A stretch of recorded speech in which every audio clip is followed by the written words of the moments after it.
வீட்டு முகவரியை காட்டும். செயல்கள் வாழ்க்கைக்கு முகவரியை காட்டும். முகம் வீட்டு முகவரியை காட்டும்.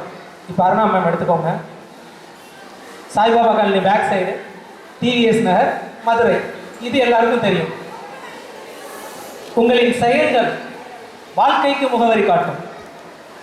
ஒரு 10 இயர்ஸ்க்கு முன்னாடி இவரிடம் படித்த மாணவர்களிடம் எப்படி இருக்கிறீர்கள் என்று கேட்டால், நான் நன்றாக இருக்கிறேன், ஒரு ஐஏஎஸ்ஸாக, ஒரு ஐபிஎஸ்ஸாகவும், டாக்டராகவும், சிறந்த ஆசிரியராகவும் இருக்கிறேன் என்று கூறும் ஆயிரக்கணக்கானோர் உள்ளனர். இன்னும் 10 வருடத்திற்கு பின்பு உங்களிடம் கேட்டாலும் இதே பதில் தான் வர வேண்டும். கண்டிப்பாக வரும்.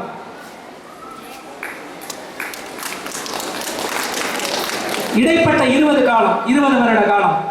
இந்த 20 வருட காலத்தில் கல்வி எனும் ஆயுதத்தால் செதுக்கப்பட்ட அன்பால் உருவாக்கப்பட்ட மாணவர்கள், பல ஆயிரம் பேர், ஏன் பல லட்சம் பேர் இருப்பார்கள். இது இவருடைய அறிவையும், திறமையையும், செயலையும், உணர்வுபூர்வமான அன்பையும் காட்டுகிறது. எத்தனை வழிகள், எத்தனை துன்பங்கள், எத்தனை அவமானங்கள்.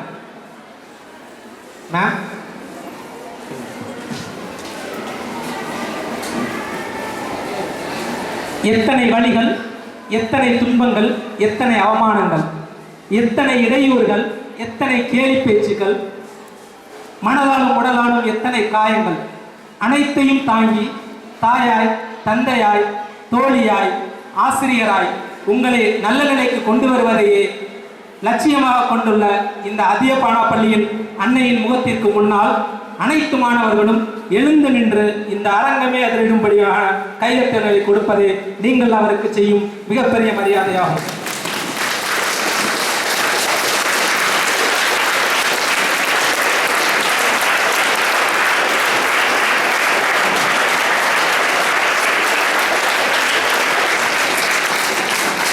இந்த செயல்கள் தான் இந்த அன்னையின் வாழ்க்கைக்கு முகவரியை காட்டும். ஒரு சின்ன ஸ்டோரி சொல்றேன். வெற்றியின் ரகசியத்தை அறிந்து கொள்ள விரும்பிய இளைஞன் சாக்ரட்டிஸை நோக்கி சந்திக்க போனான். அவன் கண்களை உற்று நோக்கிய சாக்ரட்டிஸ், நாளை காலை ஆற்றங்கரைக்கு வா என்று சொல்லி அனுப்பிவிட்டார். அதுபோல் அந்த இளைஞனும் அடுத்த நாள் காலை ஆற்றங்கரைக்கு வந்தார். அவனை அழைத்துக் கொண்டு ஆற்றுக்குள் இறங்கினார் சாக்ரட்டிஸ். இறங்கியவுடன் கழுத்தளவு தண்ணீர் வந்தது. கழுத்தளவு தண்ணீர் வந்த நிலையில் அந்த இளைஞரின் தலையை பிடித்து தண்ணீருக்குள் அமுக்கி பிடித்துக் கொண்டார். ஒரு நிமிடம் அந்த இளைஞனுக்கு என்ன செய்வதென்று தெரியவில்லை.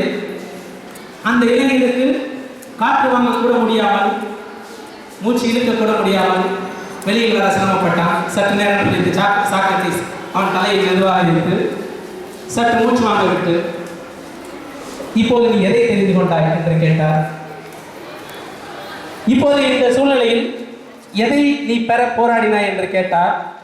காற்றை பெற போராடினேன் என்று பதில் சொன்ன அந்த இளைஞனை முழுமையாக விடுவித்து விட்டு புன்னகையுடன் சாக்ரட்டிஸ் கூறினார், இதுதான் ரகசியம், வெற்றியின் ரகசியம் என்று. நீ வெற்றிக்காக போராடும் போது வீண் முயற்சி என்று சொல்பவர்கள் நீ வெற்றி பெற்ற பின் விடாமுயற்சி என்பார்கள். இதுதான் இன்றைய வாழ்க்கையின் நிலை. நெகட்டிவாக உங்களை தாழ்த்தி பேசுபவர்கள் பேச்சுக்களை காது கொடுத்து கேட்காதீர்கள். எப்போதும் நெகட்டிவாக சொல்றாங்க அப்படின்னு சொன்னாங்கன்னா அது உங்களோட வெற்றிக்கு அடுத்தபடின்னு நினைச்சுக்கோங்க. ஒரு சின்ன ஸ்டோரி சொல்றேன். 3 தவளைகள் ஒரு மலையின் உச்சிக்கு ஏறுவதற்கு முயற்சித்தன. அவை மலையேற ஆரம்பிக்கும் போது பார்வையாளராக இருந்த ஒருவர் இவ்வளவு உயரமான மலையில் ஏறும்போது வழியில் கற்கள் விழுந்து தடுக்கி விழுந்தால் என்ன செய்ய போகிறோ என்றவுடன் ஒரு தவளை உடனே இறங்கிடுச்சு. இன்னொரு தவளை என்ன பண்ணுச்சு, மேலே ஏறிட்டு இருந்தது. 2வது தவளையை பார்த்து சிறிது தூரம் சென்றவுடன் மேலே செல்லும் பாம்புகள் பிடித்து விட்டால் என்ன செய்வாய் என்று கேட்டார் இன்னொருவர். உடனே அந்த தவளை பயந்துட்டு கீழே இறங்கிடுச்சு.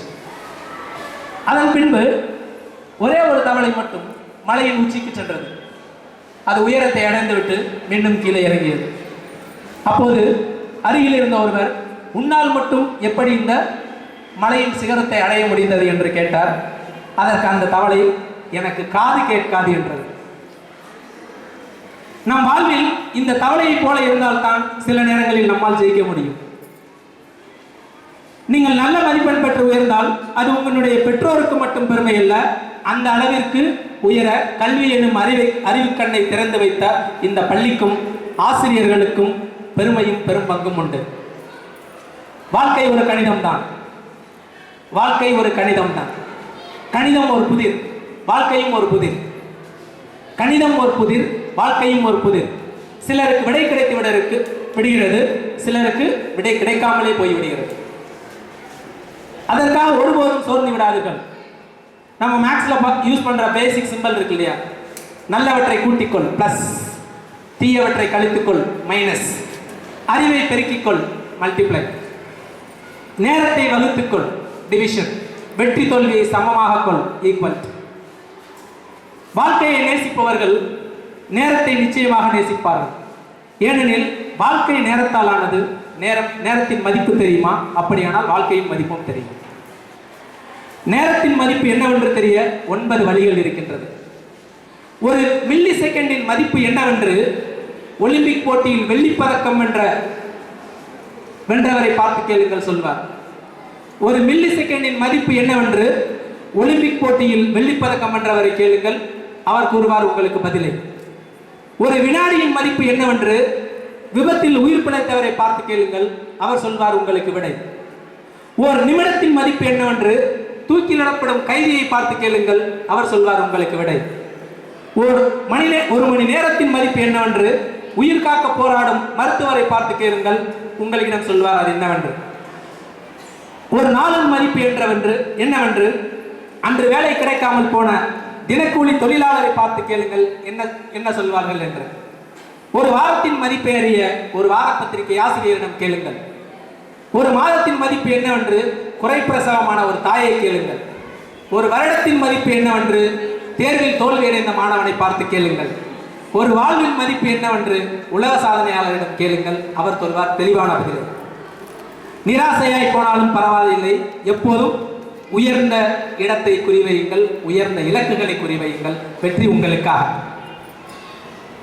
200 பேர் கூடியிருந்த ஒரு அரங்கத்தில் ஒரு அறிஞர் ஒரு 500 ரூபாய் நோட்டை காட்டி யாருக்கு இது பிடிக்கும் என்று கேட்டார். கூடியிருந்த அனைவரும் தனக்கு பிடிக்கும் என கைதூக்கினர்.